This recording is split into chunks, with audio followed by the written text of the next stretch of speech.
Each year, the City Club is pleased to present these high school debate championships with the regular high school student program and youth forum are part of a significant and continuing commitment to the youth of our community. We can all be very proud of these remarkable young people, and the City Club is delighted to give this program the full forum treatment with radio and television broadcasts so the entire greater Cleveland area can share in the celebration of their intellect and talent. Good afternoon. My name is John Parker. I am a partner with the law firm of Baker and Hostetler. For many years, Baker and Hostetler has been honored to support the high school debate championship held here at the City Club. And since 1995, we have done so in honor of our late partner, Pat Jordan. And for most of those years, I have been privileged to introduce the debate. I can tell you that in all of those 18 years, this is the first time the City Club has ever trusted me to ring the gong. So I am particularly honored today, although I also have to tell you that the president of the City Club, my partner Hewitt Shaw, couldn't be here today, so I think that's why the job fell to me. You know, it's a really great weekend to be in Cleveland. We've got a lot going on. We have the MAC tournament going on over at Quicken Loans Arena. We have the St. Patrick's Day Parade on Sunday, and for me as a former high school and college debater, it is particularly a pleasure to be here to introduce the High School Debate Championship here at the City Club. Baker and Hostetler is pleased to sponsor this debate in memory of our late partner, Pat Jordan. And we're honored particularly to have members of his family here today, including his mother, Nora, and his wife, Sharon. Because Pat, like these high school debaters, really typify the things that Baker and Hostetler finds very, very important to cultivate in our young people. And so we are truly pleased to be able to do this. I understand that Russell Cohn from Hawkins School is going to now present to you the rules and the topic that our debaters will be engaging in today. Thank you. Russ.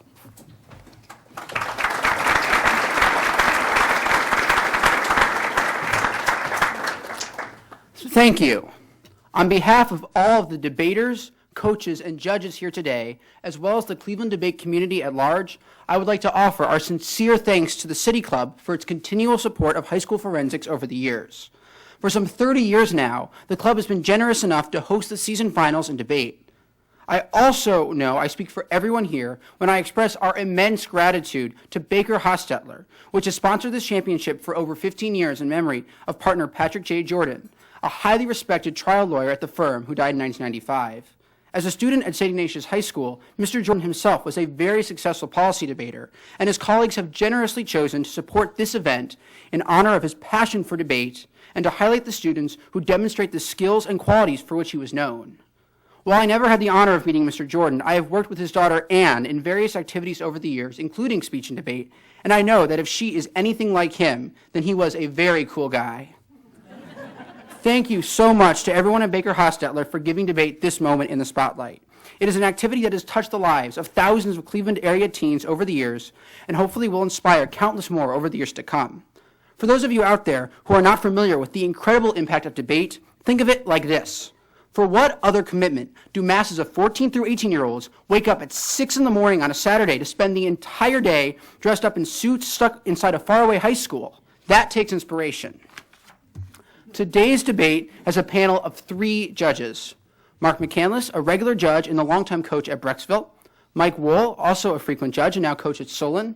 And Avery Friedman, a nationally recognized civil rights lawyer, law professor, and legal analyst for CNN. We thank them all for their service to debate in the community and are glad that they are here with us today. Serving as timekeeper will be Sophie Wood, a senior from Magnificat, and providing radio commentary will be senior Brenna Scully from Hathaway Brown. Both of these girls were state qualifiers in Lincoln Douglas debate this year and have had long, impressive careers. The 2 debaters sitting before you on stage are both incredibly talented and have worked very hard to get here. In fact, I can tell you firsthand how strong they are, as they were my 2 losses in the tournament to qualify for this final round. On the affirmative side is Victor Mezacapa, a junior from University School, coached by Mr. Peter Pake and Mr. James Lewis. He is the defending champion of the City Club debate, a 2-time qualifier for the national tournament, and this year reached the finals in the state debate tournament. On the negative side is Lisa Peng, a junior from Laurel School, coached by Mr. Richard Kowalix, Mr. Chris Dalton, and Mr. David Houston. She also qualified to nationals this year, and she reached the quarterfinal round in the state tournament. This is a Lincoln-Douglas debate, which means that the competitors must evaluate current political and social issues through a values-based lens. Resolutions in LD look beyond simply the benefits or effectiveness of policies and mandates, but at their fundamental morality and justice. Each debater will present a value which they claim is the ultimate good to be achieved in the context of the round. A value criterion, a way of clearly measuring who best achieves that value, and a constructive, which explains how their side best meets the burdens of the value criterion. Each debater has a chance to cross-examine the other after their case is initially presented, and they also have opportunities to rebut their opponent's points. Both sides have an equal amount of speaking, cross-examining, and preparation time, but the affirmative has the advantage of speaking first and last, while the negative's advantage comes from longer speeches. The resolution for today's debate will be resolved. The United States is justified in intervening in the internal political processes of other countries to attempt to stop human rights abuses. Congratulations to both debaters on reaching to this round today. It has been an honor to be your friend and fellow competitor over these past years. Now, if everyone is ready, let the debate begin.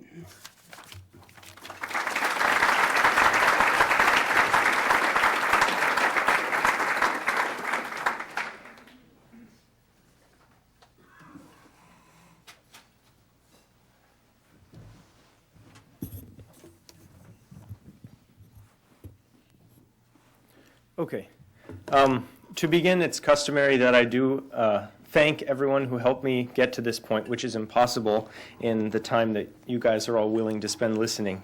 But I'd like to thank first my teammates and my school, the administration, and my friends that do Lincoln-Douglas debate with me, that support me. All my late-night phone calls with team members, including Gabe Kaufman especially, have helped me make important insights into what discussion is about and things like the meaning of life, which should never be discussed at 2 a.m. The other thank yous I want to extend are to Will Henry, who helps me every year prepare the best arguments in conjunction with my regular coaches, Mr. Lewis and Mr. Pake, who have really unending support for the event and a real passion for engaging in discussion. And then, of course, the administration at our school, which makes it possible for us to do debate, and my family, who is always there every time I turn around, even when I don't necessarily expect them.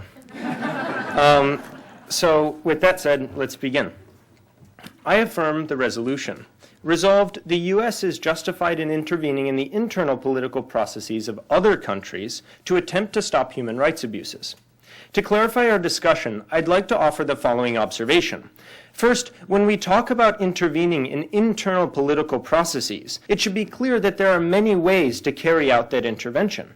The United States has a vast array of foreign policy tools at its disposal. For any specific intervention, it can tailor its approach to the most appropriate in that one instance. No one is suggesting that the U.S. go to war over every violation of human rights or use any other blanket response to abuses. That being said, the value is justice for two reasons. First, giving each his due is paramount in any debate about rights or what people deserve. Second, justice is paramount in all discussions of state action, because every government must balance competing claims to rights, which is doing justice. The value criterion for the round will be the protection of liberty. Preserving freedom is of primary concern, first because it is an inalienable right of every individual, but secondly, and perhaps more importantly, in the context of the state, because freedom is the fundamental ability to choose and take action. And after all, we're discussing the actions that the United States government ought to choose and take. My first contention is that the act of intervening allows the United States to express its disapproval with violations of human rights. The first subpoint under this contention is that regardless of how it plays out or how successful it is, intervention represents a fundamental rejection of the most horrific of human rights abuses, such as genocide or slavery. Intervening in situations which represent such atrocities reflects the U.S.'s firm belief that they are immoral. The very act of intervention is justified then because it has intrinsic value. It is the only way for us to meaningfully send the moral message that violations of human rights are morally repugnant and impermissible in the international community. The second subpoint under this contention is that affirming the resolution prevents the U.S. from giving tacit approval to atrocities. Without the freedom to intervene in international politics, the U.S. has no meaningful way to show its disapproval for violations of human rights. By not intervening, by not taking action against violations, by not sending a message, the U.S. tacitly approves of egregious violations of human rights. Affirming the resolution allows us to avoid the moral culpability of standing by and passively enabling violations of human rights. Thus, in conclusion to this contention, the very act of intervention promotes liberty and is thus justified because it allows the U.S. to express its rejection of the most grave of atrocities, crimes against humanity, and also because it avoids the moral culpability of giving tacit approval. My second contention is that the effects of intervening against abuses of human rights promote liberty as compared to the alternatives. The first subpoint is that intervention promotes liberty and human rights abroad. Since 1995, the world has seen a very impressive series of successes of humanitarian intervention against dictatorial rulers.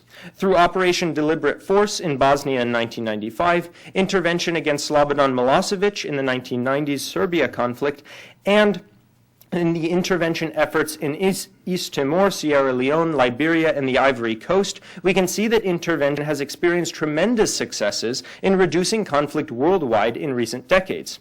In every one of the efforts I just mentioned, the intervening nations were met with bitter resistance. And in every one of the efforts I just mentioned, they nevertheless reduced oppression, eliminated systematic violations of human rights, and ended regimes that believed they had a right to abuse civilians. Humanitarian interventions also force would-be abusers to divert resources away from defending them or toward defending themselves, meaning that intervention saves lives even when it's not immediately wildly successful. The second subpoint under this contention is that failure to intervene propagates human rights abuses. Between 1992 and 1995, there were several multilateral efforts to intervene into unstable regions around the world. 3 in particular, in Somalia, in Rwanda, and in the former Yugoslavia, show the detriments of giving up on intervention and leaving conflict to sort itself out. In Somalia, American troops encountered resistance that led to the deaths of soldiers. According to John Western, a professor of foreign relations, a 5-college professor of foreign relations, describing the American response to the incident, quote, facing domestic pressures and lacking a strategic objective, President Bill Clinton quickly withdrew U.S. troops. The UN soon followed, and Somalia was left to suffer in a civil war that continues to this day, end quote. The story went much the same way in Rwanda. Hutu extremists drew lessons from the faint-hearted international response in Somalia and killed 10 Belgian peacekeepers to induce the Belgian-led UN force to pull out. Sure enough, most of the peacekeepers withdrew, and as more than 500,000 civilians were killed in a matter of months, the international community failed to act. It's clear that when the U.S. and the other members of the international community decide to intervene, lives are saved and oppressive regimes are toppled. When we failed to act, the atrocities only continue. So because I value our liberty to express our opinion on the international politics, and because by doing humanitarian intervention, interfering in political processes, we save lives and we topple abusive regimes, I affirm.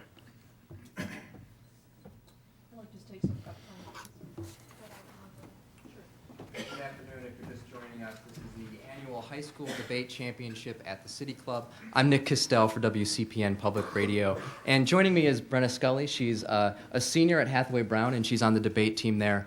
The style of this debate is called Lincoln Douglas. What can you tell us? What does that mean? Well, it essentially means that instead of just debating the economic benefits or the political logistics of current events. We're really looking at what the values, what the morals, what the just aspects of those issues are, and looking at what do they really mean, not just what the effects will be. So this is about digging down not just into politics, but also into philosophy, also into what is the meaning of all of this? Exactly. And as Victor just showed us, his value of justice really delves into that issue of the philosophy and the other aspects of And that. it looks like we're just about to get back to the debate.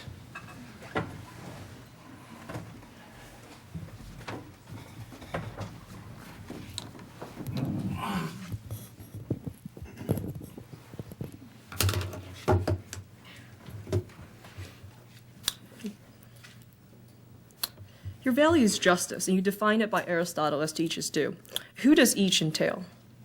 I think in this situation, as you see from the structure of my case, we're looking at giving what is deserved to multiple parties. So we're talking about not only is our government and our state, us as a nation, do the liberty to interact with other nations, to intervene in international politics, but also each person is due at some fundamental level Yeah, so let's rights. talk about this fundamental certain rights. So humans are due the protection of their human rights, correct? Yeah. Okay. In addition, do collective groups of people have rights as well? For example, do people have the right to self-determination?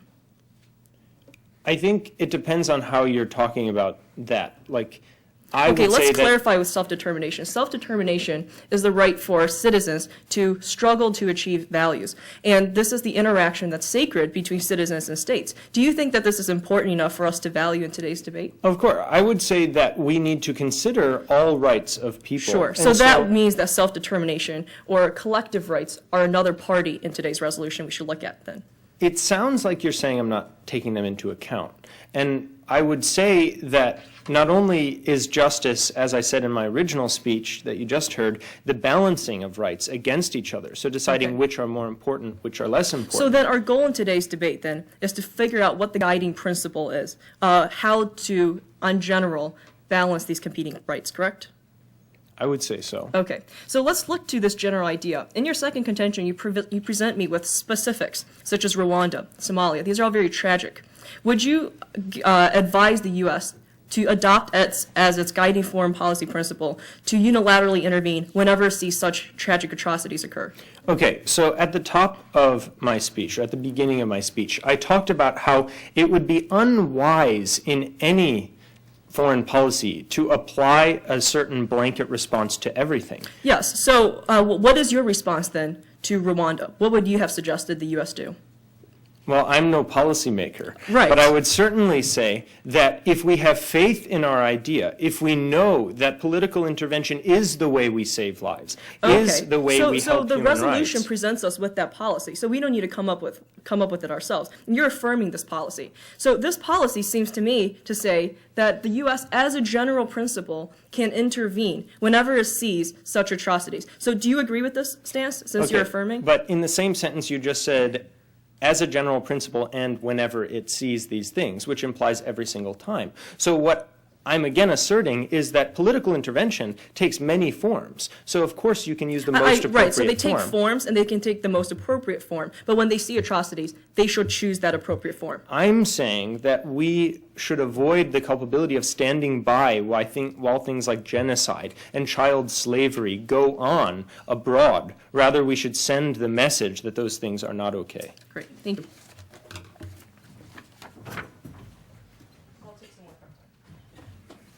If you're just tuning in, this is the annual High School Debate Championship hosted by the City Club of Cleveland. I'm Nick Castell, and I'm joined by Brenna Scully at Hathaway Brown High School. Could you tell us, what is it that we just saw there? It looks like cross-examination. What's going on there? That's exactly what it was. It was a cross-examination by the negative on the affirmative's constructive. And the goal of that speech is really to clarify certain points that the affirmative just presented, but also for the negative to sort of start poking holes and see what they can find in that case. And normally what the negative will do is they'll pick up on what they just discussed. It's more of just an extension of the constructive with the negative's approach. So they're looking for ways that they can find holes in an argument or ways that they can sort of drill down and point out weaknesses. weaknesses if they saw them? Exactly. And to really ask them to delve deeper on certain issues that the negative felt weren't addressed as fully as she would like. Now, how much time do debaters typically have to prepare for these topics? Well, the topics are, they're posted on the internet about a month before they begin debating them, and the debaters have a full month. But then, since competitions are every weekend, every time debaters see new arguments, they can begin to prepare for those as well during the week. But during all that time, they are debating with all of their peers. They're all debating the same topic. Exactly. Where do you go to do research on something like this? Well, you can begin on the internet, of course, but also you can look through books, and really what you want to look at is the philosophy as well as history. So there are a lot of resources, and our coaches are phenomenal for those. So we can ask them what their experience with those topics is, what they've seen previously. What kind of books do you typically look to? Well, you can look to various books on philosophy, books that philosophers have written themselves, as well as just books about topics themselves. And just to be clear, this is research that they're doing outside of their normal coursework that they've got to do for school. Exactly. It is quite time-consuming, but it's really great when you can learn something new that you aren't being taught in school and learn it on your own time. And now, can you tell us right now, this is what's called prep time. What are they preparing? Well, right now, the negative is probably preparing her responses, and it looks like she might be done. I'll go right back to the debate.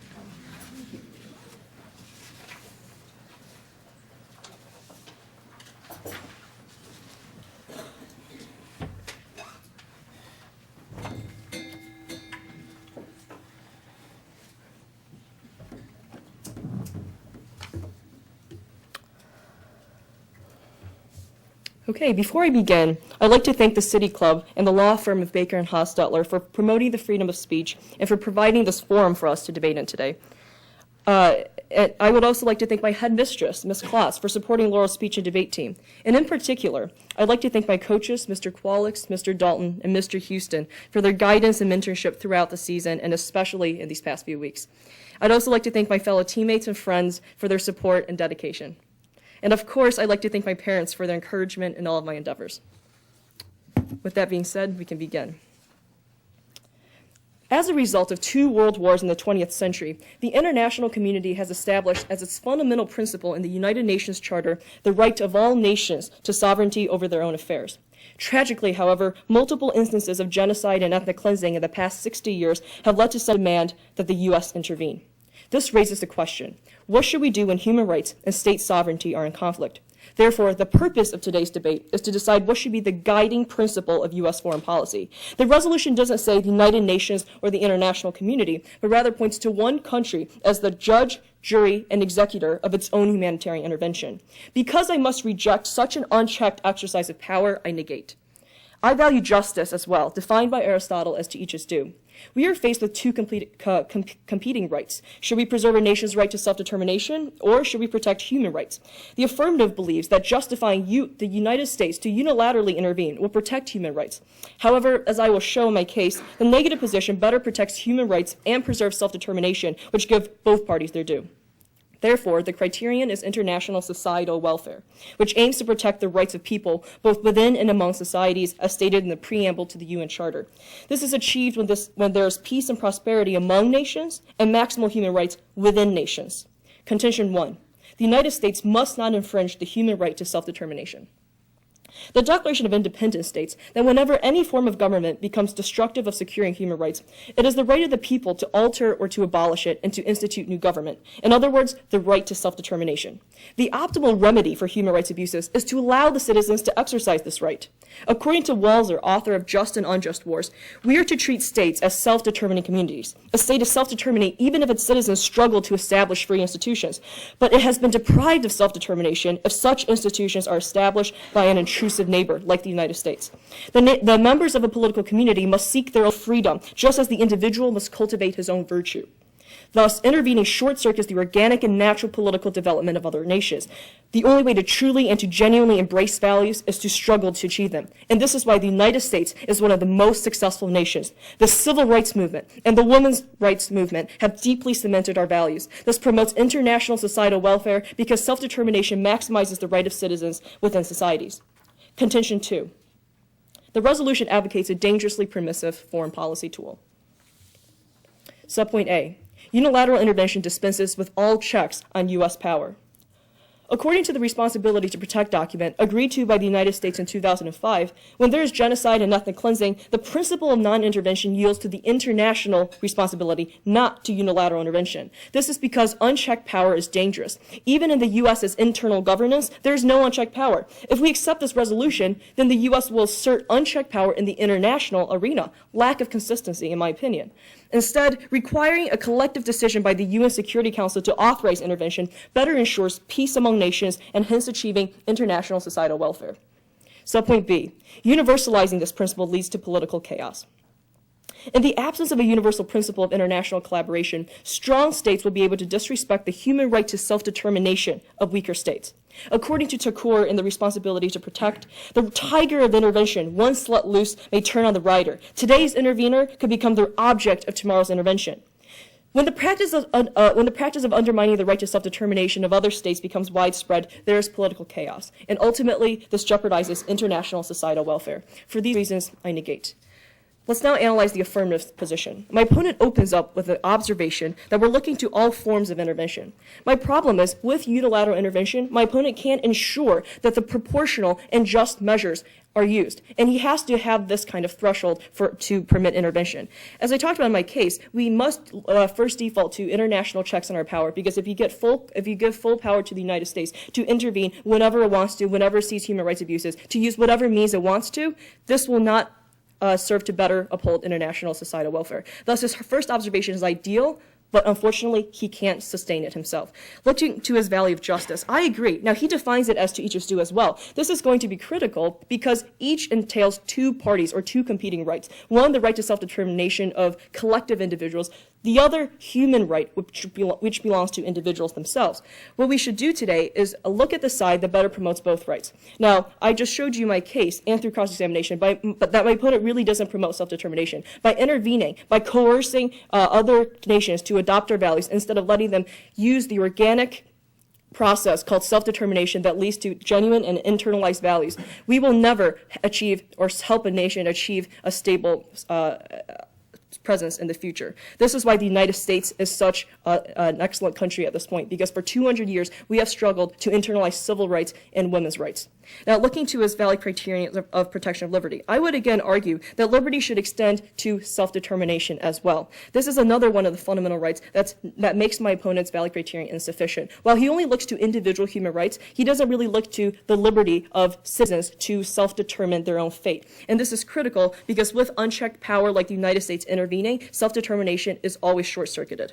Thus, he can't really promote his own valid criterion with such a dangerously permissive foreign policy principle.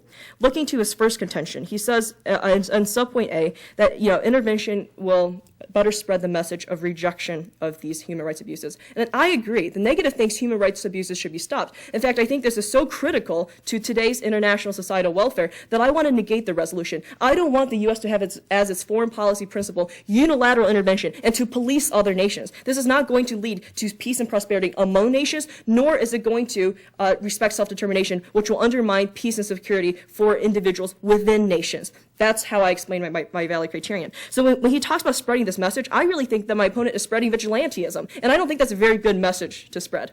Looking to a subpoint B, he says, if we otherwise non-intervention would approve atrocities. But I like to mention, to clarify, that the negative world and in the world today, there are other options such as appealing to diplomacy or appealing to the International Court of Justice or appealing to NATO.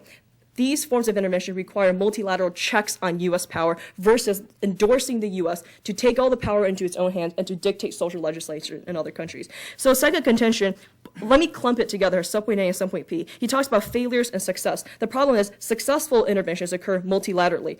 Failed interventions occur unilaterally. And also, even in grave cases such as Rwanda, we should keep in mind that our guiding principle isn't based on hard cases. Hard cases make bad law, and this resolution is about guiding principles. So for these reasons, because I will not accept a very dangerously permissive foreign policy tool, I continue to negate.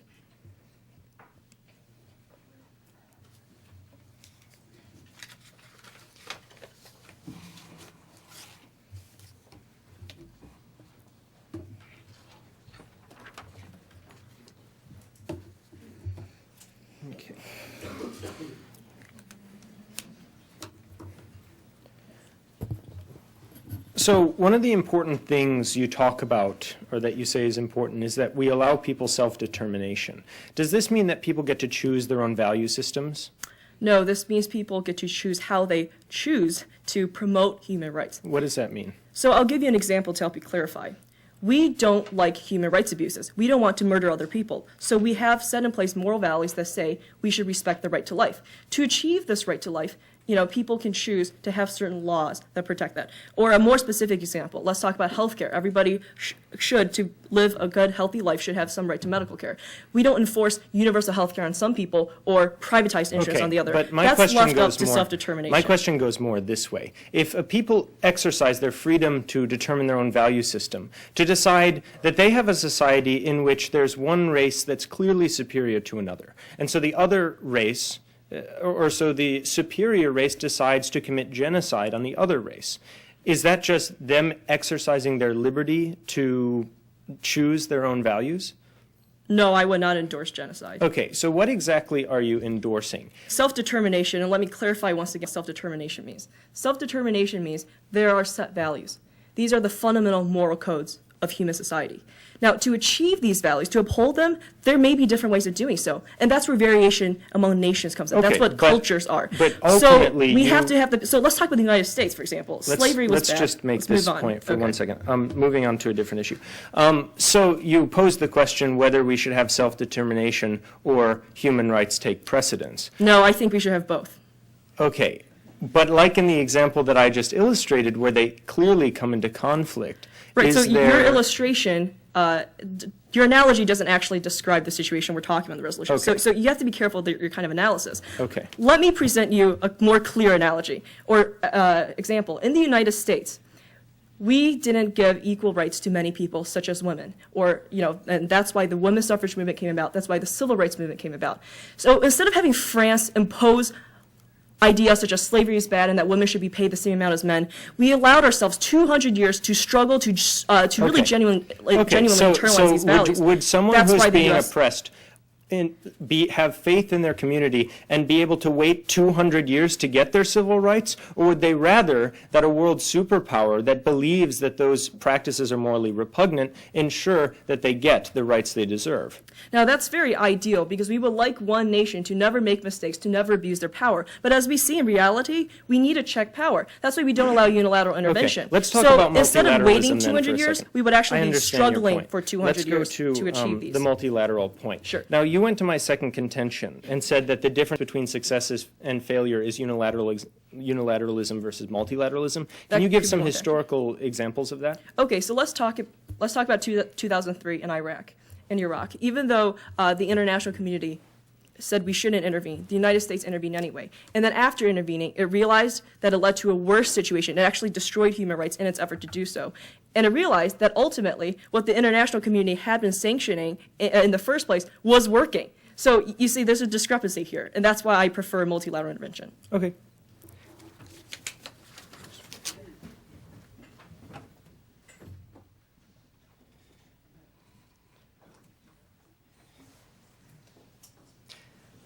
If you're just joining us, this is the annual High School Debate Championship at the City Club of Cleveland. I'm Nick Castell, and joining me is Brenna Scully. Could you tell us, how did our two debaters get here today? Well, about a month ago, we had a tournament to determine who our national qualifiers would be from the Cleveland district, and they will go and represent our district in Birmingham at the national championship this year. So we like to have our two national qualifiers debate at in this circumstance, so that we can really celebrate what they've accomplished and give them a great send-off. So they will be representing Northeast Ohio in the national championship. I've got to ask, high schoolers have so many obligations today. How do you have time to fit in debate, too? Well, I think that when you find something that you're passionate about, you find the time to commit to it, and you find the time to really put all of your energy into it, and that's what I found with debate. When do you have these debates? Every Saturday, actually. As Russell said in his opening, we arrive very early on Saturday mornings at various high schools, and we debate throughout the day, typically about 4 different debate rounds. So every single week, you give up your Saturday for this? Mm-hmm. Absolutely, but it's completely worth it. What you learn from it, the skills you take away from it. How do you find that you're able to apply these skills elsewhere? Well, not only are my research skills absolutely helped by this, but also just my speaking abilities, that I can logically and analytically follow arguments and present them to other people. And what we're observing right now is what's called prep time. What's going on here? So right now, they're both looking at what their opponents, what the other person has described in their constructives, as well as during cross-examination. And they're really seeing how their cases can be applied to that and how they can rebut what their opponents have said. Also during prep time, you look at what evidence you have and you say, how can this be applied to what my opponent has just said?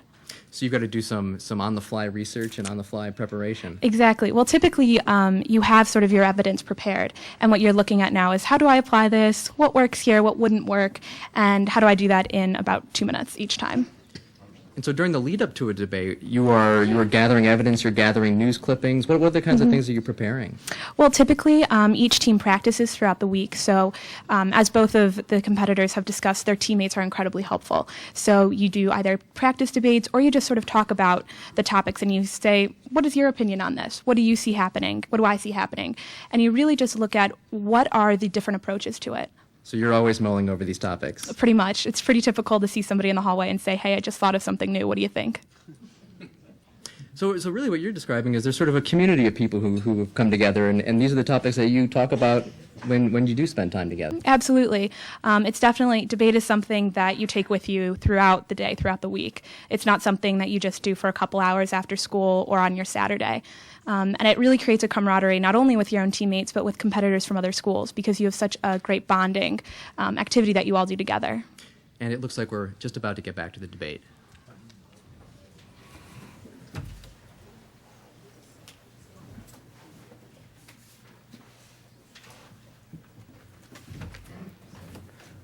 Okay, just to make it easier for everyone to follow me, the speech will go that I'm going to address what my opponent said on her point of view, and then I'm going to defend my own.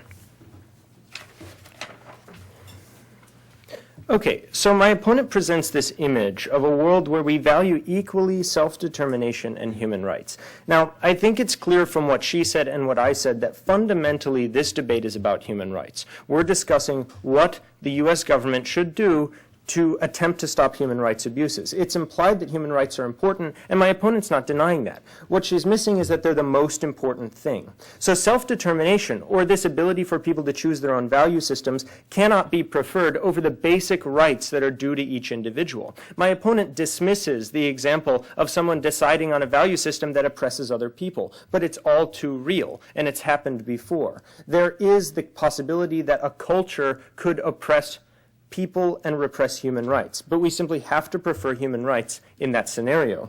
So when she talks about state sovereignty, realize that state sovereignty is not absolute. If a government is oppressing its people, that voids its sovereignty, and we are able to respect human rights better when we intervene. Now, she also says that unilateralism is one nation being given absolute power to be a judge. Now, she never draws a clear line as to when the judging becomes legitimate. She says when the UN does it or when multiple nations does it, it becomes more legitimate. I would point to historical examples like World War II.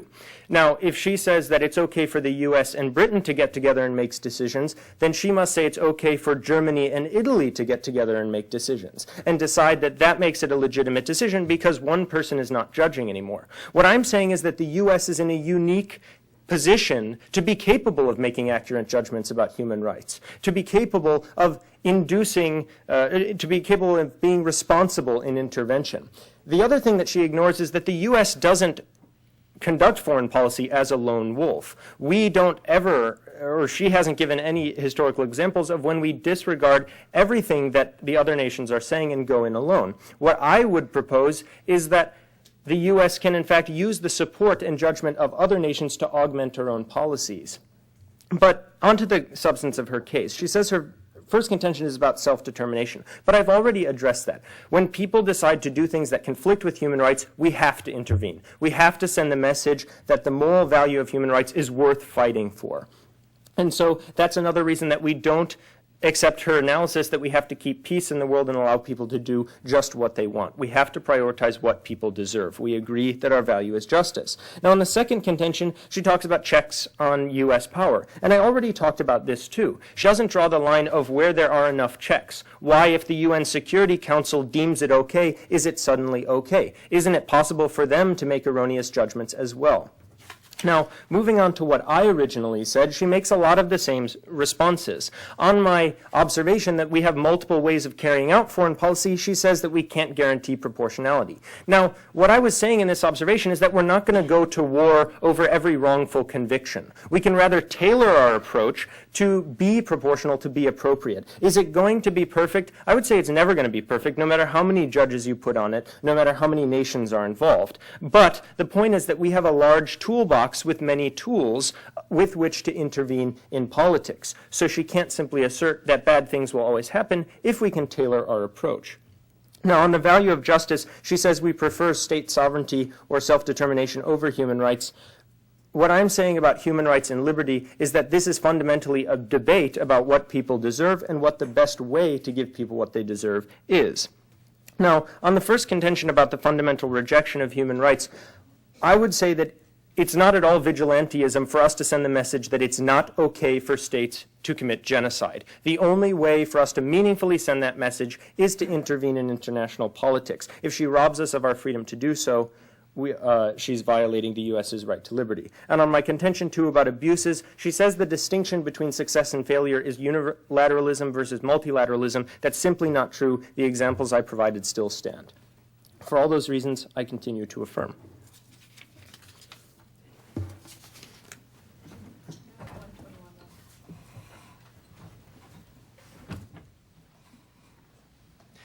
This is the annual high school debate championship hosted by the City Club of Cleveland. I'm Nick Castell for WCPN, and joining me is Brenna Scully. She's a senior at Hathaway Brown, and she's on the debate team there.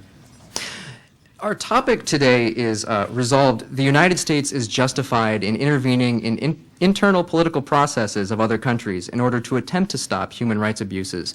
And we've said before that what's at issue here are the values and the philosophy behind these ideas, but they're also very timely and relevant subjects. Mm-hmm.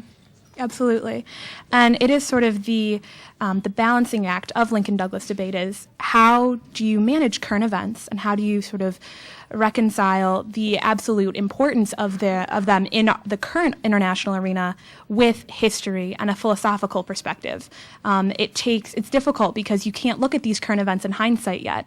So how do you apply the perspective of somebody who is looking at it and how it will apply to those philosophies without actually having the ability to do so? How do you handle the challenge that these are subjects and these are challenges that even people who are well past high school struggle with? Mm-hmm. It's always difficult, and that's one of the great reasons why we have coaches who have sort of a more adult perspective and can say, "Whoa, really sort of apply this. What are you actually asserting here?" And it allows us to sort of look back and gauge what we're actually debating. And speaking of the debate, it's about to take place again.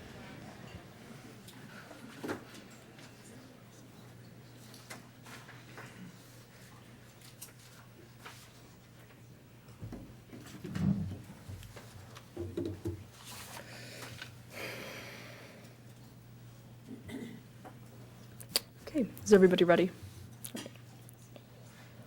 I'd like to begin on the negative side of the flow, starting with what my opponent illustrated in his world. The world he sees is one in which self-determination is preferred over human rights. But let's clarify once and for all that self-determination is a human right. Thomas Jefferson stated that when governments become abusive and violate our rights, then citizens have the right to struggle, to promote change. This is a human right. So my opponent seems to misunderstand, and he seems to pose this question of whether or not we should prefer one or the other. Seems to me like he's the one who's posing that human rights are more important than the right to self-determination. And let's clarify for the last time that self-determination is a human right. This is very important because when we look to my value of justice, we see that we have to give both parties their due. And so what I mean by both parties is we have to protect human rights of individuals as well as the right of collective individuals to self-determination. Both are human rights, but there's a distinction when we consider individuals acting in isolation and a group of individuals who come together to struggle against their abusive nation. So then onto my value criterion of international societal welfare. The problem is that my opponent doesn't attack this. What this means is that he provides tacit consent that today we're looking at my value criterion of international societal welfare. So let's clarify this concept. We must seek to promote peace and security between nations so that we don't have a bunch of vigilante states choosing and dictating what's right in other nations. And we also have to promote internal peace and stability within nations, which is promoting human rights. And this is where self-determination is crucial for peace to occur genuinely and to last in nations. I'll talk about this more in my first contention, where I talk about how self-determination is critical. Now, my opponent doesn't seem to attack this point either. So again, he presents tacit consent that we're looking to my first contention. What this says is we prefer self-determination, and we don't prefer it. We want to promote self-determination as an essential, sacred human right of all citizens, because only through struggling to internalize genuine and lasting change can we promote human rights once and for all and prevent human rights abuses from occurring in the future. Let's take the example of the United States, which my opponent tried to brush over in cross-examination. For 200 years, the United States has been struggling to truly internalize what human rights are, what civil rights are, what women's rights are. This is why we have truly internalized these values to this day. If we had not done so, if France had come in and told us that slavery is wrong, that women needed to be paid just as much, then we will not hold these values as dearly to our hearts as we do today. This is the world we prefer, lasting change in which human rights abuses aren't being inflicted in the future. So again, to summarize, it's not just important to act irrationally and with unchecked power on the moment when there's human rights abuses occurring, but to act in a way that's going to stop those human rights abuses and consider what the long-term impacts are. And that's where the negative is more clear about this.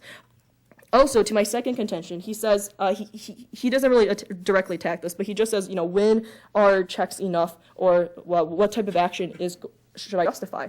Well, I'm going to say that the guiding principle of our foreign action should not be to take the law into our own hands. Remember, he accepts that we're looking at the guiding principle. So what that means is when there are atrocities going on, we should default to an international community that's going to check our power. Now, my opponent poses a very interesting question. What if the UN decides to let Rwanda happen? Now, this is very sad, but the part that I think is most important is for the United States to use as its guiding principle to go through the system of checks and balances first. And then if that fails, yes, I guess the U.S. should intervene, but there are other ways of intervention that are not presented in the affirmative, such as diplomacy, appealing to the International Court of Justice, and those are other ways that are in which the U.S. power will be checked, for example, with NATO. So we can't make law based on hard cases. Hard cases make bad law. Hard cases make bad general guiding principles. And again, this is the framework, this is the theory of today's debate. Most importantly, to my subpoint B, my opponent does not look at the impact of disrespecting self-determination and of allowing unchecked power to go freely in our world, because that's going to lead to the affirmative world, which is political anarchy and chaos. What I mean by that is, let's take what the world looked like in the 30 Years' War, leading up to the Peace of Westphalia. We had many different nations engaged in religious wars, many different nations asserting their opinions of what rights should be and of what they think should be protected and promoted. Unfortunately, none of these countries had their powers checked. So what that means is we had these states freely going around and dictating social legislation to other countries. This is the chaos that I want to prevent, and that's the rational approach to today's topic. My opponent also talks about, what if Germany and Italy gang up together and decide to, like what they did in World War II. Unfortunately, what Germany and Italy did wasn't unilateral or wasn't multilateral intervention, but it was two of them acting unilaterally with consent of each other, but they didn't appeal to the international group. So his resolution again, or his analysis again, is dangerous and fails and doesn't really capture the spirit of what I'm saying. Now, to his affirmative side, there isn't much more else to say here, so I'll start crystallizing. First, with the value of justice, he has to give each his due. Now, he says that he has better proportional methods of doing so, and I can't say that he can't use those, but unfortunately, with unilateral intervention, he can't guarantee those. So if he's affirming, we're going to affirm the high risk of unchecked power, the high risk of violating self-determination, and the high risk of political chaos. Looking to his value criterion for promoting liberty. What about the human right to self-determination? That's why his value criterion is insufficient. It looks at individual rights, but not collective rights. Both of those are human rights. So to his contentious, again, I talked about contention 1 already. Contention 2, where I talked about Iraq, the problem is the U.S. acted unilaterally. And what we saw is that the Iraqi citizens had their rights taken away. So to crystallize this, the key voting issues are, first, we have to look to a value criterion structure that aims not just to promote one set of human rights, but all human rights. Two, we never want to have as our guiding principle unchecked power and violation of self-determination. Because three, as we saw with the civil rights, only self-determination can guarantee stopping human rights abuses now and stopping human rights in the future. For these reasons, because I think it's important to not just look to the present, but to the future as well, I continue to negate. Thank you.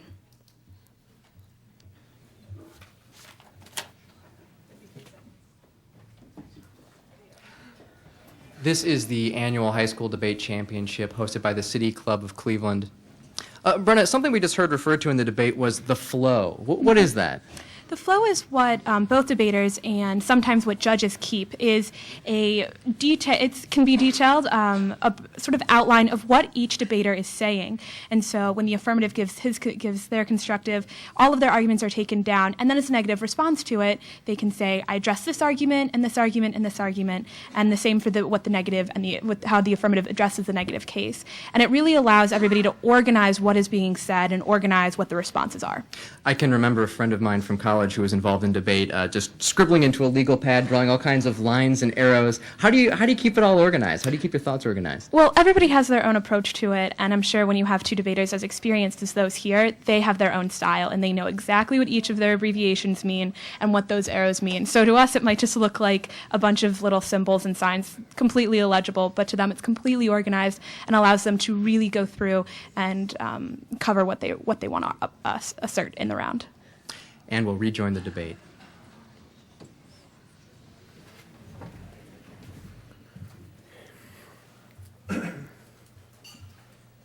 I essentially see this round of debate as coming down to a few central issues. Now, one of them is about this issue of self-determination versus imposition of intervention. Now, my opponent doesn't address the fact that for any person in an oppressive regime, the primary concern is reducing their oppression. It is not whether that reduction will come by Western schools, by Western educational philosophy, by American policemen being in their country. The concern is stopping their dictator from feeling he has a right to commit genocides upon his people. And her inability to resolve that conflict, to answer the question that she originally posed, which is more important, self-determination or human rights, I think is what this round comes down to.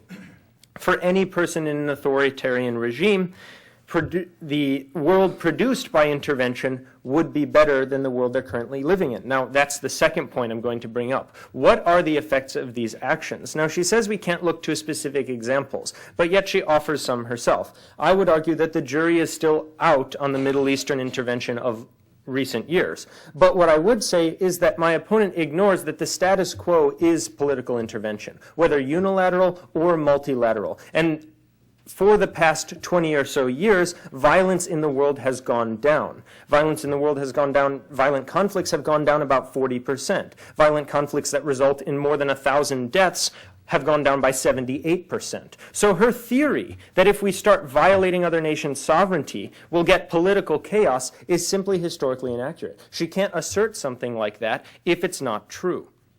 Now, the other thing is that she talks about letting people set up their own governments, the value of struggling for your national identity.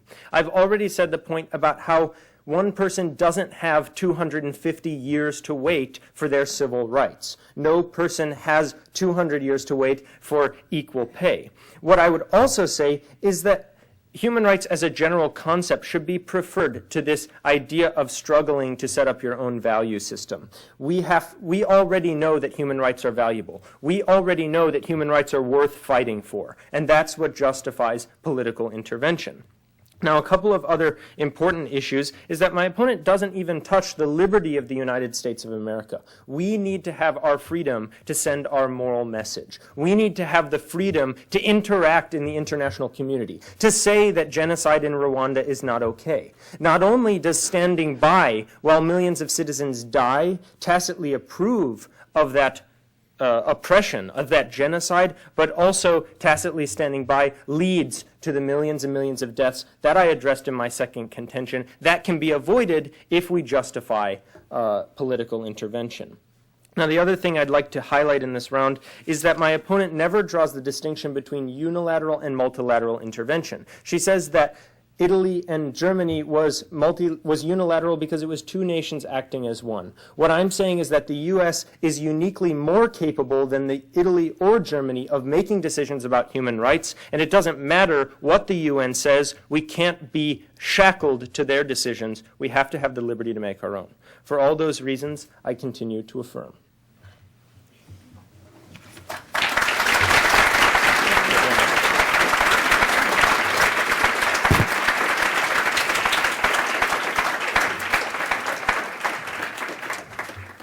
Thank you, students. We'll ask the judges to proceed with their forms and get them done as quickly as they can. Today at the City Club of Cleveland, we've been listening to our annual high school debate championship sponsored by Baker and Hostetler. We'll return in just a minute with the decision. We welcome all of you here today and those listening on WCPN 90.3 Idea Stream or one of the many radio stations across the nation. Our television broadcast partners are WVIZ PBS Idea Stream. Television broadcasts are supported by PNC and Cleveland State University, and our live webcast is supported by the University of Akron. And now, are the judges just about done with their decision?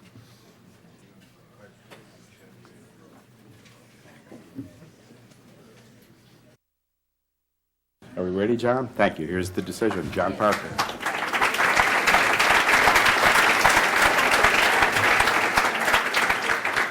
Thank you again for coming. It was a great debate, very, very interesting. I have to say, in 18 years, this was one of the most interesting and closest debates that I've seen. And as a former high school and college debater, I want to congratulate both of you on a very, very fine job. But the judges have come in with a decision, and the winner of the 2013 City Club High School Debate Championship from University School is Victor Mezacapa.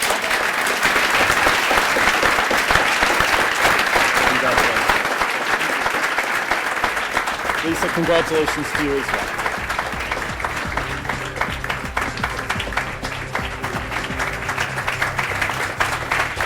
And that will conclude today's forum. Thank you.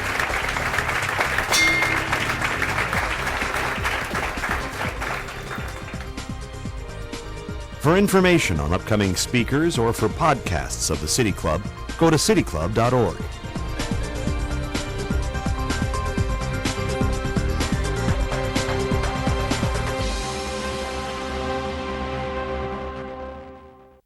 PNC is proud to support the presentation of this City Club of Cleveland Friday Forum on WVIZ PBS.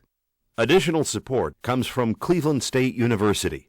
Support for closed caption transcripts of City Club forums is provided by the Nordson Corporation Foundation.